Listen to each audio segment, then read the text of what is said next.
Hello students, welcome to Guru Mantra IQ channel. I am Mithilesh Kumar. आज हम लोग इस वीडियो में एक्सरसाइज 12.3 के 5वें नंबर का क्वेश्चन देखने जा रहे हैं। ठीक है, पिछले वीडियो में हम लोगों ने एक बार 12.1, 12.2, 12.3 वृत्तों से संबंधित क्षेत्रफल और वृत्तों से संबंधित क्षेत्रफल 12 पॉइंट जो चैप्टर है 12 उससे हम लोग पढ़ने जा रहे हैं। यह NCERT का मैथ जो है उनसे लिया गया क्लास 10th से। तो आइए हम लोग 5वें नंबर का क्वेश्चन को देखते हैं। 5वें नंबर के क्वेश्चन में दिया गया है भुजा 4 सेंटीमीटर वाले एक वर्ग है। भुजा कितने सेंटीमीटर वाले? 4 सेंटीमीटर वाला एक वर्ग है। मान लीजिए कि यह 4 सेंटीमीटर वाला एक भुजा का वर्ग है। ठीक है, तो अगर हम पूछते हैं, यहाँ कहा कि 4 सेंटीमीटर भुजा वाला एक वर्ग है, तो वर्ग में 4 भुजा होता है। 4 भुजा में अगर एक भुजा, मान लीजिए यह A है, यह B है, यह C है और यह D है। अगर AB अगर आपको 4 सेंटीमीटर हो गया तो इसका मतलब BC भी 4 होगा, CD भी 4 होगा और AD भी 4 होगा। क्यों होगा 4? क्योंकि वर्ग में सभी भुजाएं आपस में बराबर होती है। चलिए आगे चलते हैं। उसमें कहा कि प्रत्येक कोण से 1 सेंटीमीटर त्रिज्या वाला वृत्त का एक चतुर्थांश काट लिया गया है। तो वृत्त का एक चतुर्थांश काटना है। वर्ग से प्रत्येक कोण से, एक कोण A से भी, B से भी, C से भी और D से भी, सबसे 1 सेंटीमीटर का काट लिया गया। ठीक है, 1 सेंटीमीटर का काट लिया गया। क्या है ये जो काटे हैं? चतुर्थांश है। यह चतुर्थांश इसलिए है क्योंकि इसका एक कोण 90 डिग्री, अगर 2 त्रिज्या रहता, ठीक है, और उसके इस तरह से चाप से बना रहता तो इनको भी चतुर्थांश कह सकते हैं। इसे चतुर्थांश नहीं कह सकते। इसको तब चतुर्थांश कहेंगे, इस फिगर को चतुर्थांश तब कहेंगे जब इनके बीच का कोण कितना हो? 90 डिग्री हो। अगर 90 डिग्री नहीं होता तो इसे त्रिज्याखंड कहते हैं, त्रिज्याखंड कह सकते थे। लेकिन यहाँ चतुर्थांश की बात कहा गया है, तो चतुर्थांश चारों कोण से काट लेंगे। ये काट लिए चतुर्थांश, और कहा कि इसका जो त्रिज्या है, इसका जो त्रिज्या, यह जो चतुर्थांश है, इस तरह से मान लिए गोल कर दीजिएगा तो वृत्त बन जाएगा। लेकिन यहाँ जो त्रिज्या है, इतना त्रिज्या हो गया। ये क्या हुआ? त्रिज्या। त्रिज्या कितना दिया है? 1 सेंटीमीटर दिया हुआ है। त्रिज्या कितना दिया है? 1 सेंटीमीटर त्रिज्या दिया है। वृत्त का एक चतुर्थांश काट लिया गया। तो यहाँ से एक चतुर्थांश, प्रत्येक कोण से चतुर्थांश यहाँ से काट लिया गया। कहता बीच में 2 सेंटीमीटर व्यास का एक वृत्त भी काटा गया। बीच में 2 सेंटीमीटर व्यास का क्या काट लिया गया? एक वृत्त भी काट लिए। सबसे पहले क्या काटे? चतुर्थांश काट लिए चारों साइड से, वर्ग में से। उनके बाद बीच में कितना सेंटीमीटर का काट लिए? 2 सेंटीमीटर का। 2 सेंटीमीटर का क्या काट लिए? वृत्त काट लिए। 2 सेंटीमीटर का क्या काट लिए? वृत्त काट लिए, काटा गया। जैसा कि आकृति, यहाँ आकृति आपकी किताब में जब NCERT का बुक देखेंगे तो उसमें आकृति 12.23 में दर्शाया गया है। वर्ग के शेष भाग का क्षेत्रफल कहता ज्ञात कीजिए। अब आपसे बताते हैं कि अगर यह वर्ग है, वर्ग में से यह चतुर्थांश काट लिए, यह चतुर्थांश काट लिए, यह चतुर्थांश काट लिए, इतना इसमें से भी काट लिए, फिर बीच से भी इतना काट लिए, तो जो भाग बच गया, जैसे बच जाने वाला भाग क्या? तो ये वाला भाग बच गया। ये सब वाला भाग जो है आपका बच गया साइड से। तो जो बच गया वो कितना बच गया है उसका क्षेत्रफल निकालना है। तो मान लेते हैं कि अगर यह वर्ग है, ये पूरा वर्ग आपको पता चल जाए कि ये पूरा वर्ग जो है 16 है। टोटल क्या है? 16 है। पूरा वर्ग का क्षेत्रफल कितना है? 16। इसमें से काटे कितना है? मान लीजिए एक इधर से काट लिए, एक इधर से काट लिए, एक इधर से काट लिए, एक इधर से काट लिए, एक इधर से काट लिए। तो 1 1 2 1 3 1 4, 4 1 5। तो 16 में से कितना काट लिए? 5 काट लिए। कितना आंसर होगा? 11 हो जाएगा। लेकिन तरीका यह नहीं है बनाने का। तरीका क्या है वो बताते हैं। तरीका है कि वर्ग का भुजा कितना दिया है, पहले यह भुजा दिया हुआ था 4 सेंटीमीटर, वह लिख लीजिए। उसके बाद कहा प्रत्येक कोने से 1 सेंटीमीटर त्रिज्या वाला वृत्त का एक चतुर्थांश काटा गया। तो चतुर्थांश की त्रिज्या 1 सेंटीमीटर दिया है तो 1 सेंटीमीटर लिख लीजिए। चतुर्थांश की त्रिज्या 1 सेंटीमीटर है, 1 सेंटीमीटर लिख लिए। उसके बाद कहा कि वृत्त का व्यास, यहाँ वृत्त है अंदर में, वृत्त का व्यास D बराबर 2 सेंटीमीटर, तक त्रिज्या व्यास बटा क्या हो जाएगा? 2 हो जाएगा। नहीं, 2/2 कर देंगे तो क्या हो जाएगा? 1 सेंटीमीटर। यानी त्रिज्या बराबर क्या हो जाएगा? त्रिज्या ये दिया हुआ था, अगर व्यास है 2 सेंटीमीटर तो त्रिज्या बराबर व्यास बटा क्या होगा? फॉर्मूला 2 होगा। 2 से भागा देंगे, 2 में क्या हो जाएगा? 1 हो जाएगा। तो ये बात आपको समझ में आ गया होगा। वृत्त का त्रिज्या आपको पता चल गया, चतुर्थांश का त्रिज्या पता चल गया, वर्ग का भुजा पता चल गया। अब करना क्या है, करना है वर्ग के क्षेत्रफल में से जो जो काट लिए, पूरा वर्ग है ना, इस वर्ग के क्षेत्रफल में से जो जो काट लिए हैं उसको घटा देना है। तो वर्ग के क्षेत्रफल में से घटाना है तो सबसे पहले 4 गो चतुर्थांश है तो उसका क्षेत्रफल पता करते हैं। 4 चतुर्थांश 4 गुना 1/4, चतुर्थांश का क्षेत्रफल क्या होता है 1/4 पाई आर स्क्वायर होता है। तो लिखेंगे क्या 4 गुना 1/4 पाई आर स्क्वायर। 4 गुना क्यों लिखे, क्योंकि 4 इसलिए कि चारों कोण से काटा गया है, इसलिए 4 गुना लिखे। उसके बाद 1/4 पाई आर स्क्वायर, तो फार्मूला होता है 4 कट जाएगा, 4 कट जाएगा तो क्या बच जाएगा पाई आर स्क्वायर बच जाएगा। पाई का मान कितना होता है 22/7, आर का मान 1 होता है तो 1 गुना 1 कर देंगे तो 22/7 गुना 1 गुना 1 करेंगे तो क्या होगा 22/7 ही होगा। उसके बाद कहता है वृत्त का क्षेत्रफल, वृत्त का क्षेत्रफल क्या होता है पाई आर स्क्वायर। वृत्त का क्षेत्रफल क्यों निकालेंगे, क्योंकि इसके अंदर वृत्त का एक छोटा सा भाग काट लिया गया, वृत्ताकार एक भाग काट लिया वर्ग से, तो वृत्त का क्षेत्रफल भी निकालेंगे जितना काटा गया पाई आर स्क्वायर। 22/7 आर का मान 1 गुना 1 होगा तो 22/7 SEM स्क्वायर हो जाएगा। तो चतुर्थांश का क्षेत्रफल भी 22/7, वर्ग का क्षेत्रफल भी कितना निकला, सॉरी वृत्त का क्षेत्रफल कितना निकला 22/7 निकला। तो अब वर्ग का क्षेत्रफल निकालेंगे तो वर्ग का क्षेत्रफल कितना होता है भुजा स्क्वायर, क्योंकि वर्ग का एक भुजा देल है आपको कितना है 4 दिया था, 4 चौके 16 हो जाएगा। अब क्या करेंगे छायांकित भाग का क्षेत्रफल बराबर लिखेंगे। तो वर्ग का क्षेत्रफल में से घटाना न है 4 चतुर्थांश का क्षेत्रफल जोड़ वृत्त का क्षेत्रफल, यानी जो जो घटाएंगे क्या, तो जो जो हटाया गया है, हटाया क्या गया 4 गो चतुर्थांश हटा दिया गया है और एगो वृत्त हटा दिया गया, तो इस सबको जोड़ करके वर्ग में से घटा देंगे तो छायांकित भाग का निकल जाएगा। ठीक है, तो लिखेंगे छायांकित भाग का क्षेत्रफल बराबर 4 चतुर्थांश का क्षेत्रफल जोड़ वृत्त का क्षेत्रफल, 4 चतुर्थांश का क्या हो जाएगा तो 22/7 प्लस 22/7, 4 चतुर्थांश का निकाले थे 22/7 आया, वृत्त का क्षेत्रफल भी 22/7 आया। अब क्या करेंगे 16 रहेगा, 22 दूना 44/7 होगा, 16 को 7 से गुना करेंगे 112 हो जाएगा, 112 में से 44 जाएगा तो 68/7 सेंटीमीटर स्क्वायर आंसर हो जाएगा। तो इस क्वेश्चन को लेकर के आपको कहीं प्रॉब्लम नहीं आया होगा। हम लोग चलते हैं नेक्स्ट क्वेश्चन की ओर। एक वृत्ताकार मेजपोश जिसकी त्रिज्या 32 सेंटीमीटर है में बीच में एक समबाहु त्रिभुज ABC छोड़ते हुए एक डिजाइन बना हुआ है, जैसा कि आकृति 12.24 में दिखाया गया है। इस डिजाइन का क्षेत्रफल ज्ञात कीजिए। मान लीजिए कि यह जो आकृति है 12.24 है और इस आकृति में आपको क्या किया गया 32 सेंटीमीटर त्रिज्या है। यह अगर आपका वृत्त है, मान लीजिए अगर यह वृत्त है तो इनकी त्रिज्या होगी, इसकी त्रिज्या मान लीजिए इस प्रकार से है, इस प्रकार से त्रिज्या है ये, और वृत्त है अगर यह मान लेते हैं वृत्त है तो वृत्त के किसी भी यहाँ से खींच दीजिए इधर तो यह त्रिज्या हो गई, इधर खींच दीजिए तो यही इसका त्रिज्या हो गया, यह भी त्रिज्या है यह भी त्रिज्या, यहाँ से सेंटर से जिस परिधि की ओर जिधर खींच दीजिए त्रिज्या हो गया। ठीक है, तो अब आपसे हम पूछते हैं अगर हम B से ऐसे खींच देते त्रिज्या होगा कि नहीं, A से खींच दें तो क्या हो जाएगा यह भी एक त्रिज्या होगा, C से खींच दें तो यह भी एक त्रिज्या हो जाएगा, इधर से भी एक त्रिज्या हो जाएगा। तो मुझे नहीं लगता कि आपको यह समझने में दिक्कत हुआ होगा कि यहाँ जो त्रिज्या है, यहाँ जो यह समबाहु त्रिभुज के अंदर जो ये ट्रायंगल बनाया गया है यह त्रिज्या से निर्मित हुआ है।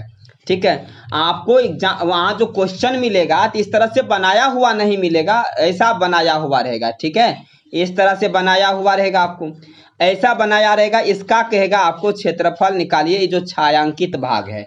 तो वृत्त के क्षेत्रफल में से समबाहु त्रिभुज को हटा दीजिए तो आपको छायांकित भाग का क्षेत्रफल निकल जाएगा। वृत्त का क्षेत्रफल क्या होता है तो पाई आर स्क्वायर होता है। तो चाहिए क्या आर चाहिए, आर आपको दिया हुआ है क्वेश्चन में तो कोई दिक्कत नहीं है। और दूसरा समबाहु वृत्त का क्षेत्रफल में से किसका क्षेत्रफल घटा देंगे समबाहु त्रिभुज का, यह समबाहु त्रिभुज है मान लीजिए, तो समबाहु त्रिभुज है तो समबाहु त्रिभुज का क्षेत्रफल क्या होता है तो √3/4 भुजा स्क्वायर होता है। तो आपको चाहिए कि इसमें भुजा कितना है ये पता करें, तो क्वेश्चन में आपको भुजा नहीं दिया गया है, आपको यह जो समबाहु त्रिभुज का यह भुजा है ये आपको नहीं पता है।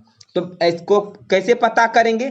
तो इस समबाहु त्रिभुज का क्षेत्रफल निकाल लेंगे। क्या निकालेंगे? समबाहु त्रिभुज का क्षेत्रफल अगर पता चल जाएगा तो समझ जाइए आपको इतना क्षेत्रफल के बराबर में √3/4 a स्क्वायर के बराबर में जितना क्षेत्रफल निकलेगा वो रख देंगे, भुजा निकल जाएगा। ठीक है, तो जरूरत किस चीज को निकालने की है? भुजा की। त्रिज्या तो आपको दिया हुआ है, आप तो वृत्त का क्षेत्रफल कभी भी निकाल सकते हैं।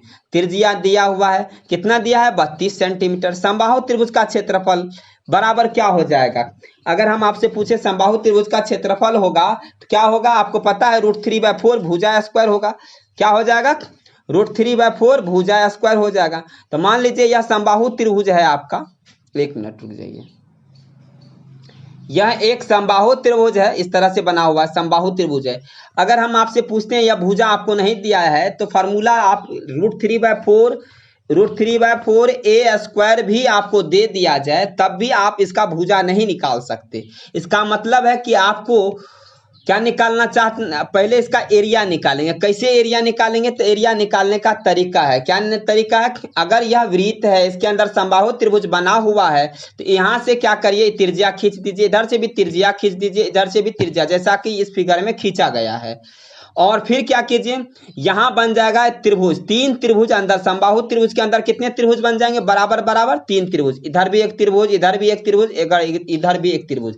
अगर हम आपसे पूछ लेते हैं कि इस त्रिभुज का क्षेत्रफल निकाल लीजिए, इस त्रिभुज का क्षेत्रफल निकाल लीजिए और इस त्रिभुज का क्षेत्रफल निकाल लीजिए, तीनों को जोड़ दीजिए तो समबाहु त्रिभुज का क्षेत्रफल निकल जाएगा कि नहीं? निकल जाएगा।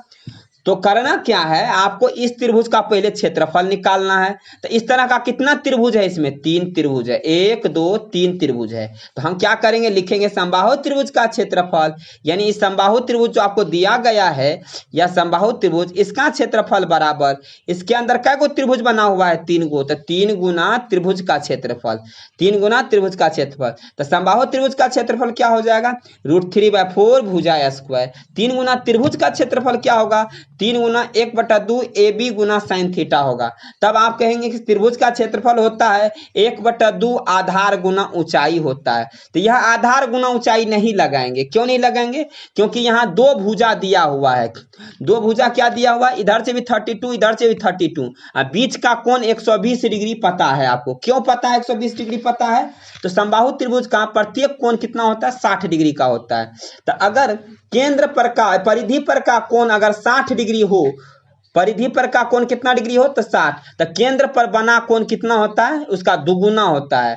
तब केंद्र परिधि पर के दुगुना होता है, तो 60 दुना कितना हो जाएगा? 120 हो जाएगा। इसलिए हम कह सकते हैं कि यहाँ 120 डिग्री का कोण बनेगा। ठीक है, यहाँ 60 डिग्री, तो यहाँ कितना डिग्री? 120 डिग्री बनेगा। तो अब है कि 2 साइड दिया है, मान लीजिए एक त्रिभुज है, इसमें आपको ये 32 दे दिया, ये 32 दे दिया, इसके बीच का कोण 120 डिग्री दिया है, इसका कहता है क्षेत्रफल निकालिए। तो ऐसे कंडीशन में फार्मूला क्या लगाएंगे? 1/2 ए, इसको मान लीजिए बी, तो ए बी गुना साइन थीटा लगाएंगे। क्या निकालेंगे? ए बी गुना साइन थीटा लगाएंगे। ठीक है, तो इसके लिए फार्मूला ये लगाएंगे। तो 3 गुना त्रिभुज का क्षेत्रफल तो लिखेंगे 3 गुना 1/2 ए बी गुना साइन थीटा लिख देंगे। अब क्या करेंगे? √3/4 भुजा स्क्वायर बराबर 3 गुना 1/2, ए कितना था? 32, बी कितना था? 32, साइन 30, थीटा कितना था? 120 डिग्री था। थीटा कितना था? 120 डिग्री था। अब हम आपको बता देते हैं, तो √3/4 ए स्क्वायर बराबर 3 गुना 1/2 था, 2 से काट दीजिए 32 को, तो 16 हो जाएगा। तो 3 गुना 16 गुना 32 हो जाएगा, गुना साइन 120 डिग्री। साइन कितना हो जाएगा? 120। तो साइन 120 डिग्री बराबर कितना हो जाएगा? तो आपको यहाँ हम बता दिए कि साइन 120 का जो वैल्यू होता है वो साइन 60 का वैल्यू के बराबर होता है। तो साइन 60 का वैल्यू होता है √3/2, तो यहाँ हम लिख देंगे √3/2 लिख देंगे। तो फिर ये √3 कैंसिल हो जाएगा। क्यों? उसके बाद क्या करेंगे? इसके बाद यहाँ देखिए, यह 2 है, 2 से 32 को काट दीजिए, 16 हो जाएगा।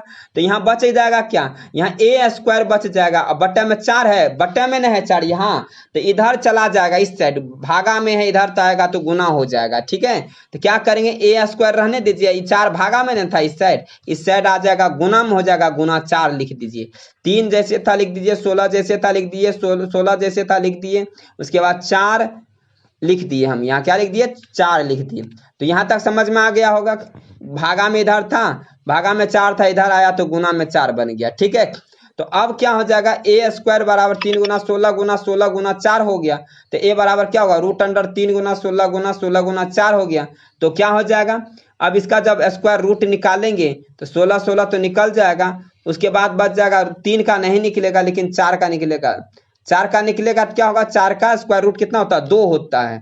तो 2 हो जाएगा, तो 16 गुना 2 32, रूट क्या हो जाएगा, 3 हो जाएगा। तो यहां तक आप निकाल सकते हैं आराम से। अब हम लोग समबाहु त्रिभुज का एक भुजा निकाल चुके हैं। समबाहु त्रिभुज की एक भुजा कितना दिया है, 32√3 दिया है। अब आप निकाल सकते हैं छायांकित भाग का क्षेत्रफल, क्योंकि आपको आर पता है 32 सेंटीमीटर, समबाहु त्रिभुज का एक भुजा पता चल गया। तो आर पता है तो वृत्त का क्षेत्रफल निकाल लेंगे, और समबाहु त्रिभुज का एक भुजा पता चल गया तो समबाहु त्रिभुज का क्षेत्रफल निकाल लेंगे। फिर क्या करेंगे, तो वृत्त के क्षेत्रफल में से समबाहु त्रिभुज को घटा देंगे। तो चलिए हम लोग करते हैं छायांकित भाग का क्षेत्रफल। तो छायांकित भाग का क्षेत्रफल बराबर क्या होगा, वृत्त का क्षेत्रफल में से समबाहु त्रिभुज का क्षेत्रफल घटा देंगे।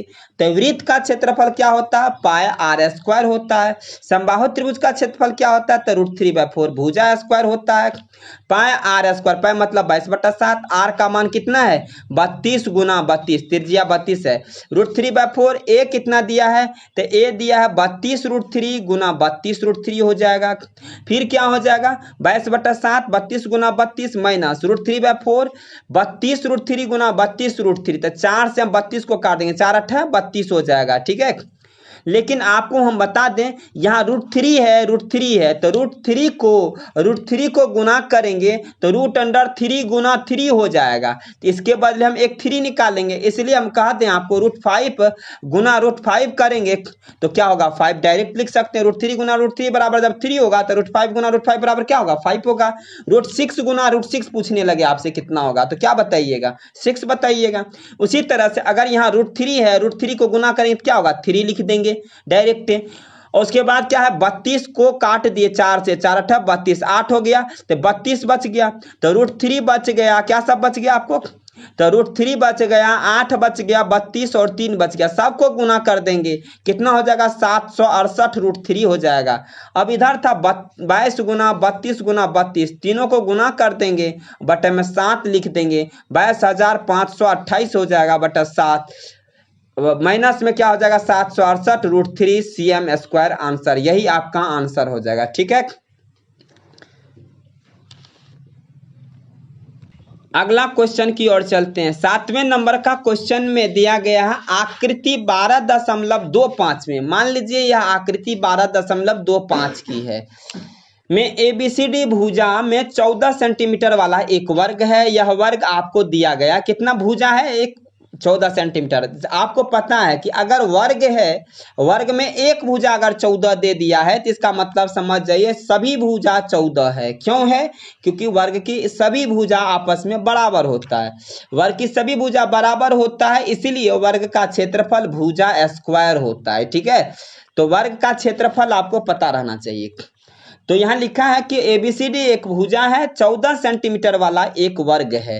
तो ये 14 सेंटीमीटर वाला एक भुजा वाला एक वर्ग है। ABCD को केंद्र मानकर, A को केंद्र मानकर, इसको केंद्र मानकर, इस B को केंद्र मानकर, C को केंद्र मानकर और D को केंद्र मानकर क्या करेंगे, एक वृत्त खींचेंगे। इस तरह से एक वृत्त खींच लिए, इस तरह से एक वृत्त खींच लिए, फिर इधर से वृत्त खींच लिए, इधर से भी वृत्त खींच लिए, ठीक है।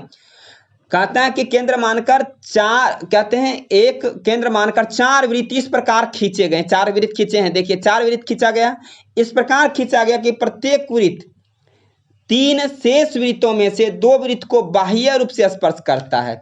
3 शेष वृत्तों में से 2 वृत्त को, देखिए यह वृत्त है, इस वृत्त को स्पर्श कर रहा है, इस वृत्त को स्पर्श कर रहा है और इस वृत्त को स्पर्श कर रहा है। तो 3 में से कितना को, 2 वृत्त को स्पर्श कर रहा है कि नहीं, एक वृत्त। चाहे इस वृत्त की बात कर लीजिए तो इस वृत्त को स्पर्श करता है और इस वृत्त को स्पर्श करता है। तो यही चीज है, 2 वृत्त को स्पर्श करता है। तब तो ये बात हो गई ना कि अब एक वृत्त दूसरे को स्पर्श कर रहा है, तब यहाँ हम ये कह सकते हैं कि यहाँ जो भुजा दिया गया अगर यह 14 है तो वृत्त की त्रिज्या इनके लिए आधा आधा हो जाएगा, आधा आधा में बांट देंगे इसको। तो यह आपका आधा इधर चला गया, वृत्त का भुजा का आधा इधर चला गया, तो इधर 7, इधर भी 7 हो जाएगा। तो यानी वृत्त की त्रिज्या आपको पता चल गया 7 सेंटीमीटर है। ठीक है, इनसे आप वृत्त का त्रिज्या निकाल सकते हैं। भुजा का हाफ कर देंगे। 4 वृत्त इस प्रकार खींचेंगे, प्रत्येक वृत्त 3 शीर्ष वृत्तों में से 2 वृत्त को बाह्य रूप से स्पर्श करता है। छायांकित भाग का क्षेत्रफल ज्ञात कीजिए। तो सबसे पहले आप वर्ग का क्षेत्रफल निकाल लीजिए, और जितना काट लिया गया है, जितना काट लिया गया है उसको काट कर हटा दीजिए, यानी उसको पहले जोड़ दीजिए, जो जो काटा गया जोड़ करके वर्ग के क्षेत्रफल में से घटा दीजिए।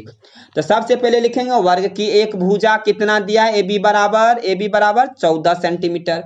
वर्ग की वृत्त की त्रिज्या, इसकी त्रिज्या कितनी होगी, तो भुजा है 14 बटा में 2 क्यों करेंगे कि आधा इधर आधा इधर, तो इसीलिए 2 कर देंगे। 14 बटा 2 मतलब 7 सेंटीमीटर हो जाएगा। चतुर्थांश की त्रिज्या, तो जो वृत्त की त्रिज्या होगा वही तो चतुर्थांश, ये चतुर्थांश है ना ये, तो चतुर्थांश की त्रिज्या भी 7 सेंटीमीटर ही होगा। तो छायांकित भाग का निकालना, ये भाग का जो बीच में छायांकित भाग है इसका क्षेत्रफल निकालना। कैसे निकालेंगे, तो वर्ग का क्षेत्रफल में से 4 गो चतुर्थांश को काट लिया गया तो घटा देंगे उसको। ठीक है, तो छायांकित भाग का क्षेत्रफल बराबर लिखेंगे वर्ग का क्षेत्रफल घटा 4 चतुर्थांश का क्षेत्रफल। वर्ग का क्षेत्रफल क्या होता है, भुजा स्क्वायर घटा 4 चतुर्थांश, 4 गुना चतुर्थांश का क्षेत्रफल क्या होता है 1/4 पाई आर स्क्वायर होता है। तो 4 गुना 1/4 पाई आर स्क्वायर होता है। ठीक है, उसके बाद भुजा क्या है 14 है, तो 14 का स्क्वायर हो जाएगा 4 गुना 4 कैंसिल कर देंगे, पाई आर स्क्वायर, पाई मतलब 22/7, आर का मतलब 7 गुना 7। ठीक है, तो 14 का स्क्वायर कितना होगा 196, 7 का कैंसिल कर देंगे, 22 को 7 से गुना करेंगे तो 154 होगा, 196 में से 154 चला जाएगा, 42 सेंटीमीटर स्क्वायर आंसर होगा। ठीक है, तो यह क्वेश्चन आपको अच्छी तरह से समझ में आ गया होगा। चलिए हम लोग चलते हैं नेक्स्ट क्वेश्चन की ओर। 8वें नंबर के क्वेश्चन में है आकृति 12.26 में एक दौड़ने का पथ रेसिंग ट्रैक दर्शाती है। यह जो है दौड़ने वाला पथ है, ये रास्ता जो आप देख रहे हैं यह दौड़ने वाला है। ठीक है, इसमें रेसिंग ट्रैक है, ये क्या है दौड़ने वाला पथ है दर्शाती, जिसके बाएं और दाएं सिरे अर्धवृत्ताकार है। देखिए इधर से भी अर्धवृत्ताकार है और इधर से भी अर्धवृत्ताकार है, इस तरह से अर्धवृत्ताकार है कि नहीं, यहाँ से देखिए अर्धवृत्ताकार है इस तरह से। तो बाएं और दाएं सिरे, दोनों सिरे आंतरिक है ना अर्धवृत्ताकार है, दोनों आंतरिक समांतर रेखाखंड। अब दोनों आंतरिक समांतर रेखाखंड का क्या मतलब है, ये आंतरिक है अंदर वाला, यह रेखाखंड है, दोनों आंतरिक रेखाखंड के बीच की दूरी 60 मीटर, इनके बीच की दूरी कितना है, ये 60 मीटर है। ये जो आपको दिखाई दे रहा है यहाँ से यहाँ तक क्या है, कितना मीटर है, यहाँ तक आपको क्या है 60 मीटर है, यहाँ से लेकर यहाँ तक 60 मीटर है। उसके बाद कहते हैं इनमें से प्रत्येक रेखाखंड, यह रेखाखंड भी 106 मीटर है, यह 106 मीटर लिख लीजिए। यदि यह पथ 10 मीटर चौड़ा हो और कह रहा है कि यह जो बीच में यहाँ आप देख रहे हैं, यह जो आपका बीच का है यह 10 मीटर चौड़ा रास्ता है, यह 10 मीटर चौड़ा क्या है रास्ता है, तो ज्ञात कीजिए। क्या कहता है ज्ञात करने के लिए, तो पथ के आंतरिक किनारों की अनुदिश, पथ है, पथ का जो ये आंतरिक किनारा है, यह जो आंतरिक किनारा है, यह जो आंतरिक किनारा है, इनके अनुदेश एक पूरा चक्कर चली गई दूरी, इसको अगर लोग आदमी क्या करता है यहाँ से दौड़ना, धावक यहाँ से दौड़ना शुरू करता है, ई से पी जाएगा, पी से डी जाएगा, डी से सी जाएगा, फिर कहाँ आएगा ई के पास आएगा, ई के बाद एफ, एफ के बाद डी, डी के बाद सी आएगा। तो आंतरिक किनारे के अनुदिश दौड़ने में इन आंतरिक ऐसे करके दौड़ेगा, अर्धवृत्ताकार पथ में दौड़ेगा अंदर में। ठीक है, तो दौड़ने में कितना मतलब कितना मीटर की दूरी तय किया उसने, तो चली गई दूरी कितनी है। तो सबसे पहले हम आपको बता दें, इस फिगर में देखिए CD की दूरी निकालेंगे, फिर EF की दूरी निकालेंगे, तो लिखें CD की दूरी जोड़ EF की दूरी, फिर 2 अर्धवृत्त है ना, 2 अर्धवृत्त, 2 अर्धवृत्त की परिधि। ठीक है, तो CD की दूरी कितना है 106 है, यहाँ आप देख लीजिए फिगर में यहाँ 106 दिया हुआ है, तो 106 अगर ऊपर में है तो नीचे में भी 106 है, तो 106 सी एफ की दूरी भी 106 होगा। 2 गुना अर्धवृत्त की परिधि, तो अर्धवृत्त की परिधि क्या हो जाएगा, ये अर्धवृत्त है आपका, इसकी परिधि क्या हो जाएगा, तो 2 पाई आर हो जाएगा। क्या हो जाएगा, 2 गुना 1/2 2 पाई आर हो जाएगा। 2 कैंसिल हो जाएगा तो बच जाएगा क्या, तो 2 पाई आर बच जाएगा। ठीक है, तो उसके बाद हम क्या करेंगे, 106 ये है CD की दूरी, ई एफ की दूरी 106 है, तो 106 को जोड़ेंगे तो 212 हो जाएगा। 2 गुना 22/7 हो जाएगा, क्योंकि पाई बचा है इधर तो 22/7 हो जाएगा। और आर का मान कितना है, 30 है। क्यों है 30 आर का मान, क्योंकि यहां से यहां तक 60 है, तो आधा अर्धवृत्त आंतरिक न है, आंतरिक न है, तो इसका त्रिज्या कितना होगा, व्यास है 60, तो त्रिज्या कितना होगा, 30 हो जाएगा, आधा हो जाएगा। अर्धवृत्त का त्रिज्या आर बराबर 60/2 कर देंगे, यानी 30 सेंटीमीटर हो जाएगा। और फिर यहाँ 30 रख देंगे, क्या रख देंगे, 30। अब क्या कर देंगे, तो 212 और 22 को 2 को 3 को गुना करके 7 से भागा करेंगे, तो 212 जोड़ 1320 करेंगे बटा 7 करेंगे, इसका एलसीएम लेकर के बनाएंगे। इस तरह से एलसीएम लेकर के बनाए तो 2804/7 सेंटीमीटर स्क्वायर आंसर हो जाएगा। ठीक है, 2804/7 मीटर आंसर होगा। ठीक है, कितना दूरी कहता है, लगाने में चली गई दूरी कितना था, 2804/7 मीटर आंसर। अगला क्वेश्चन 8 नंबर का है, पथ का क्षेत्रफल ज्ञात करने के लिए। पथ का क्षेत्रफल का मतलब क्या है, यहाँ आप इस तरह का फिगर देखिए, और इसमें क्या है कि इस तरह से फिगर बनाया हुआ है, और यह पथ है, इस पथ का क्षेत्रफल आपको निकालना है। इस पथ का क्षेत्रफल निकालने के लिए आप क्या करिएगा, तो सबसे पहले आपको क्या ध्यान रखना होगा, मान लीजिए यह आपका पथ है। ठीक है, एक मिनट, इस तरह का फिगर है और ये बनाया हुआ है इस तरह से। ठीक है, तो यह जो आपको दिया गया है यह आयताकार भाग है। पथ का क्षेत्रफल निकालने के लिए इतना आयताकार भाग दिया है, और यह 10 मीटर है। कितना मीटर है, 10 मीटर। तो इधर से भी क्या होगा, 10 मीटर होगा। तो यहाँ आयताकार भाग है तो यहाँ का तो निकाल लेंगे। मान लीजिए यह A है, यह B है, यह B है, उसके बाद यह C है और यह D है, यह E है, F है, G है और यहाँ H है। तो ABCD आयताकार भाग, लंबाई गुना चौड़ाई हो जाएगा। ठीक है, तो लंबाई गुना क्या कर देंगे, चौड़ाई कर देंगे। तो अब लंबाई गुना चौड़ाई तो हम करके, ये लंबाई हो गया, ये चौड़ाई, तो 106 है, यह 10 है, तो इसका तो निकल जाएगा। यह 106 है और यह 10 है, इसका तो निकाल देंगे। इतना दूर का तो एरिया निकल गया, इस पथ का तो निकल गया। लेकिन इस पथ का निकालने के लिए, इस पथ का निकालने के लिए क्या करेंगे, तो बड़ा वाला अर्धवृत्त है, यहां से लेकर के यहां तक जो त्रिज्या होगा, ये त्रिज्या कितना होगा, तो मान लीजिए 60 ऊपर है, 10 ऊपर है, 10 नीचे है। एक बार और फिर फिगर बना देते हैं।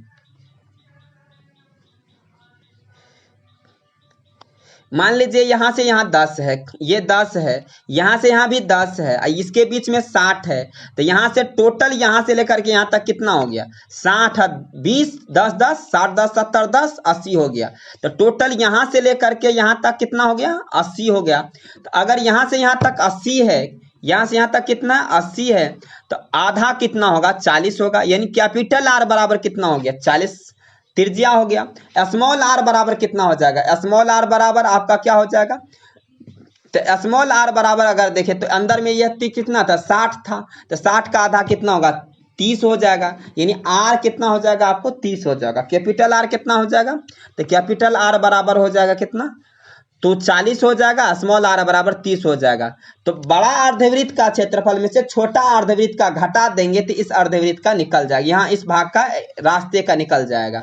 तो समझ में आ गया होगा, आयताकार भाग ABCD का क्षेत्रफल जोड़ आयताकार भाग EFGH का क्षेत्रफल बराबर 2, कितने साइड, दोनों साइड ना अर्धवृत्त थे बने हुए, तब बड़े अर्धवृत्त का क्षेत्रफल में से छोटे अर्धवृत्त का क्षेत्रफल घटा देंगे। और यह फिगर कितना था, 2 था, तो इसलिए 2 गुना कर देंगे। ठीक है, तो सबको क्या कर देंगे, जोड़ देंगे। आयताकार ABCD का लंबाई गुना चौड़ाई, आयताकार भाग EFG का क्षेत्रफल लंबाई गुना चौड़ाई, तो लंबाई कितना था, 106 था और चौड़ाई 10 था।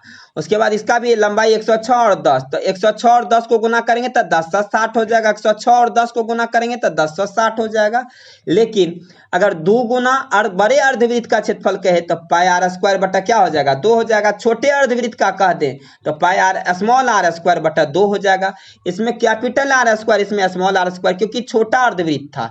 अब दोनों में पाई बटा 2 कॉमन आ जाएगा, ठीक है। दोनों में पाई बटा 2 क्या कर लेंगे, कॉमन ले लेंगे। तो पाई बटा 2 कॉमन ले लिए तो आर स्क्वायर बच गया इधर, स्मॉल आर स्क्वायर बच गया इधर। तो फिर क्या हो जाएगा, तो कैपिटल आर का 40 था मान और स्मॉल आर का 30 था। तो 40 का स्क्वायर हो जाएगा 1600, 30 का स्क्वायर होगा 900। तो उसके बाद क्या कर लेंगे, तो 2 यहाँ जो 2 था 2 लिखेंगे, पाई का मान 22/7 लिखेंगे, 1/2 था तो 1/2 कर देंगे। अब क्या कर देंगे, तो 2 से 22 को काटेंगे तो 11 बार में कटेगा तो क्या बचेगा, 11/7 बचेगा। तो 16 में से 900 गया तो कितना होगा, 700 होगा। तो 700 होगा तो 2 गुना 11/7 गुना 700, 700 7 कट जाएगा, 100 बार में कट जाएगा। 11 को 100 से गुना कर दीजिए, 1100 हो जाएगा। 2 को गुना कर दीजिए, 11 दूना 2200 हो जाएगा। और 2120 था, इधर दोनों को जोड़े थे तो 2120 हुआ था। तो 2120 को 2200 को जोड़ दीजिए, 4320 हो जाएगा। यानी रास्ते की का जो क्षेत्रफल है कितना है, 4320 सेंटीमीटर स्क्वायर आंसर होगा। कितना हो जाएगा, सेंटीमीटर स्क्वायर आंसर हो जाएगा। इस प्रकार से आपने देखा कि इस वीडियो में आपको 5 से लेकर के 8 तक पूरे क्वेश्चन को बताया गया। नेक्स्ट वीडियो में हम लोग 8 से आगे पढ़ेंगे। अगर यह वीडियो अच्छा लगता है तो लाइक करें, शेयर करें, सब्सक्राइब करें। That's all. Thank you for watching this video. Peace.